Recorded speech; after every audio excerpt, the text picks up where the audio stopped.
अस्सलाम वालेकुम जी।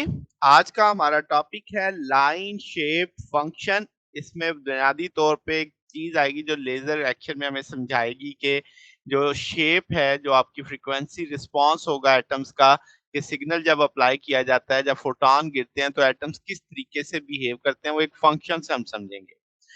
तो अब तक हमने क्या अज्यूम किया? हमने कहा जो लाइट एमिट होती है एटम से किसी स्पेसिमेन में, वो स्ट्रिक्टली मोनोक्रोमैटिक होगी। तो उसकी जो फ्रीक्वेंसी हमने देखी थी वी नॉट, तो वो आपके पास E2 माइनस E1 यानी दो एनर्जी लेवल्स का जो डिफरेंस था डिवाइडेड बाय प्लैंक्स कांस्टेंट थी। मगर ऐसा हकीकत में नहीं होता। जो लाइट एमिट होती है वो बर्स्ट ऑफ एक डिकेइंग एक्सपोनेंशियल होता है, यानी एक एक्सपोनेंशियल डिके की सूरत में होता है, यानी सारे फोटॉन एक जैसे नहीं होते। तो जो एक्चुअल फ्रीक्वेंसी है लाइट की, जिसको हम कहेंगे कि जो सेंटर्ड है वी नॉट, उसके इर्द गिर्द एक मखसूस यानी वैल्यूज वाली फ्रीक्वेंसी रेंज हमें हासिल होती है, जिसे हम डेल्टा न्यू से जाहिर कर देते हैं। फोरियर एनालिसिस हमें बताता है कि ये जो डेल्टा आपके पास न्यू है, यानी जो रेंज है, ये इनवर्स ऑफ लाइफ टाइम होती है जो स्पॉन्टेनियस मिशन के। यानी जितना ज्यादा स्पॉन्टेनियस मिशन का लाइफ होगा टाइम, उतना ही कम ये फ्रीक्वेंसी रेंज होगी। ठीक है, आप इसका वाइस वर्सा भी सोच सकते हैं। तो ये जो फ्रीक्वेंसी की चेंज है जिससे हमने डेल्टा न्यू का है, ये चीज हमारे लिए लाइन विड्थ कहलाती है।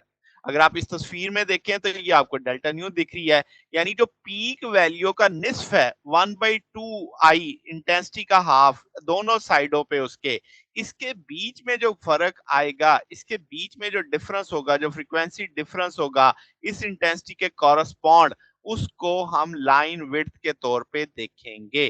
ठीक होगी बात? अब हम कहते हैं लेट्स से एटम जो है वो अब एनर्जी को ऑब्जॉर्व कर सकते हैं, सिर्फ सिंगल फ्रीक्वेंसी नहीं बल्कि बैंड ऑफ फ्रीक्वेंसीज। तो इसका मतलब है कि एटम इंटरेक्ट करेंगे ऐसी लाइट से जो एक मुख्तलिफ फ्रीक्वेंसीज वाली है। तो आप कहेंगे कि आप एक प्लॉट ग्राफ करते हैं फ्रीक्वेंसी के बीच में, इंटेंसिटी ऑफ रेडिएशन और आपके पास फंक्शन ऑफ फ्रीक्वेंसी के बीच में। तो आपको जो कर्व हासिल होगी वो एक बेल शेप्ड कर्व होगी, जैसे आप इस कर्व में देख रहे हैं। तो ये जो शेप ऑफ कर्व है ये हमें उसकी लाइन शेप फंक्शन बताएगी, जिसे हमने जी न्यू से जाहिर किया है। अब ये फंक्शन आमतौर पे नॉर्मलाइज्ड होता है, यानी माइनस इंफिनिटी से इंफिनिटी कह लें आप, तो आपके पास इसकी वैल्यू 1 आएगी, जी न्यू डीवी इक्वल टू 1। अब ये जो जी न्यू है डीवी, इसको हम प्रोबेबिलिटी के तौर पे देखेंगे कि जो ट्रांजिशन होगी between the energy level E2 and E1, यानी दो एनर्जी लेवल के बीच में जो ट्रांजिशन है वो अब किसके नतीजे में होगी?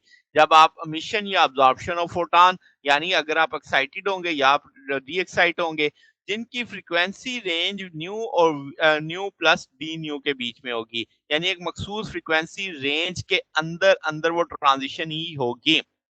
तो इसका मतलब जो फोटॉन जिसकी एनर्जी एच न्यू है, अब जरूरी नहीं कि सिर्फ वही उसको स्टिमुलेट करे दूसरे फोटॉन जिसकी एनर्जी एच न्यू को, बल्कि आपके पास ये स्टिमुलेट कर सकता है यानी उन फोटॉन्स को भी जिनकी फ्रीक्वेंसी रेंज एच न्यू और H new plus D new के बीच में भी है। तो अब हम अज्यूम करेंगे कि जो रेडिएशन डेंसिटी आपके पास यूवी, और जिसे हमने इनटू डीवी कह दिया है, तो आपके पास इसमें डीवी नहीं आएगा, ये यूवी से हम एनर्जी डेंसिटी को रिप्रेजेंट करेंगे। तो ये अब आपके पास इंसिडेंट होगी किस पे? कलेक्शन ऑफ एटम पे, जिनकी फ्रीक्वेंसी जो होगी between V nu plus DV है।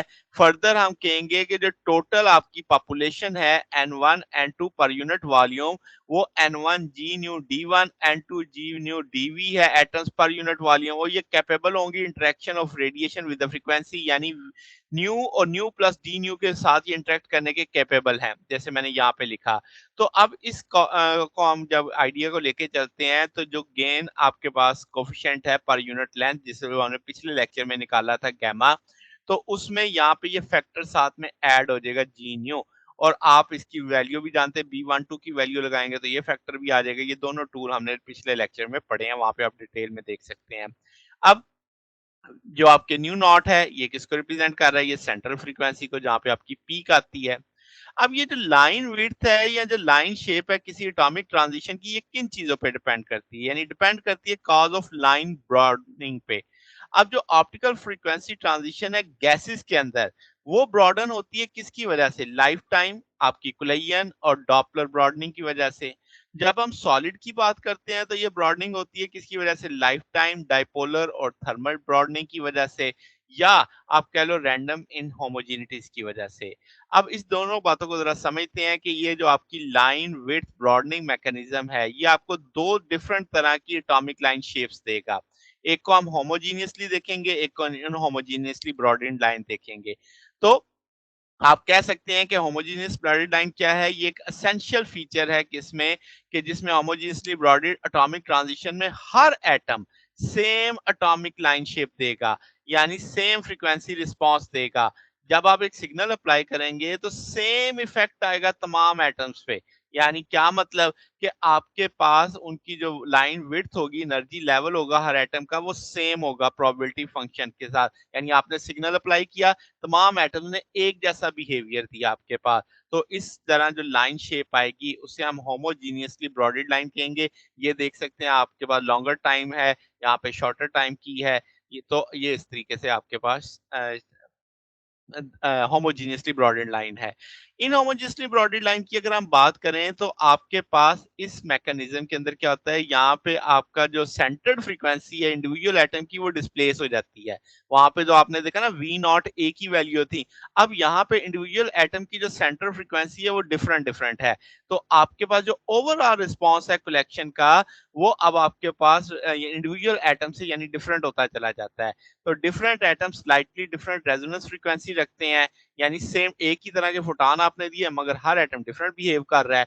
तो जब आप सिग्नल अप्लाई करेंगे with in the overall line width interact करेंगी उससे, तो कुछ एटम ऐसे होंगे जो शिफ्ट करेंगे रेजोनेंस फ्रीक्वेंसी जो क्लोज होगी सिग्नल फ्रीक्वेंसी के। तो अप्लाइड सिग्नल जो होगा वो आपके पास वैसा इफेक्ट नहीं देगा तमाम एटम पे या इनहोमोजेनियसली यानी ब्रांडेड कलेक्शन के अंदर। तो इनहोमोजेनियसली ब्रांडेड लाइन जो इंटरेक्शन है वो तभी होगी जब आपके एटम की जिनकी रेजोनेंस फ्रीक्वेंसी लाई करेगी close to the applied signal, ये इसकी शर्त कह लें। तो स्ट्रॉन्ग सिग्नल अप्लाई करेंगे जो आपके पास डिप्लीट करेगा अपर लेजर लेवल पे जो यानी जो आपकी नैरो फ्रीक्वेंसी रेंज के अंदर है वहीं से आप देख रहे हैं ओवरलैपिंग हो रही है आपके पास यहाँ पे। तो signal will eventually burn a hole in atomic absorption curve. अच्छा जी, तो ये हमारी चाहिए भी नहीं, हमें तो बेसिकली होमोजेनियस ही चाहिए। तो अगर हम कहें होमोजेनियसली इनहोमोजेनियसली में जो अगर डिफरेंस बात करें, तो वो जो सैचुरेशन बिहेवियर है, तो ये एक मेजर यानी इफेक्ट है लेज़र ऑपरेशन में। तो इम्पोर्टेंट पॉइंट क्या है कि होमोजेनियस लाइन शेप जो होती है, ट्रांजिशंस यूनिफॉर्मली सैचुरेट करेगी influence of strongly signal apply जब आप करेंगे। तो ये एक बेसिक कंडीशन आ गई आपके पास कि कौन-सी आपको पास ट्रांजिशन चाहिए होगी, कौन-सी आप यानी होमोजेनियसली आप ऑब्जर्व करेंगे ट्रांजिशन। तो ये हमारे पास आज का टॉपिक था। अगर आपको इसमें कोई बात पूछनी हो, डाउट हो तो नीचे कमेंट्स में पूछ सकते हैं। वीडियो अच्छी लगी हो तो वीडियो को लाइक कीजिएगा, दोस्तों के साथ शेयर कीजिएगा, चैनल को सब्सक्राइब कर दीजिएगा। अब तक के लिए इतना ही, बाकी इंशाल्लाह फिर नेक्स्ट देखेंगे। ओके, अल्लाह हाफ़िज़।